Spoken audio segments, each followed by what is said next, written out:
দেখো রিজনিং এর এই কোশ্চেনটা দেখো এসএসসি এমটিএস 2023 কোশ্চেন, এটা আমরা কীভাবে শর্টকাটে অ্যান্সার করব। বলেছে যে ফিঙ্গার যে শব্দটা রয়েছে এখানে কোন লেটারটা তার পজিশন আনচেঞ্জ অবস্থায় রয়েছে, মানে তার পজিশনটা যেখানে ছিল সেখানে থাকবে, চেঞ্জ হয়নি। তারপরে ইংলিশ অ্যালফাবেট অনুযায়ী ফার্স্ট অক্ষর কি দেখো আমরা দেখব। এখানে ফার্স্ট অক্ষর হচ্ছে ই, ফার্স্ট অক্ষর যদি আমাদের ই হয় তাহলে পরে এখানে ই লিখো, তারপরে এফ, তারপরে জি, তারপরে আই, তারপরে এন, তারপর হচ্ছে আর।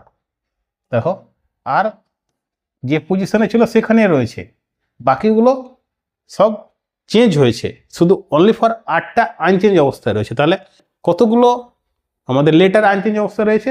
1। অ্যান্সার হবে দেখো 1, এই অপশান।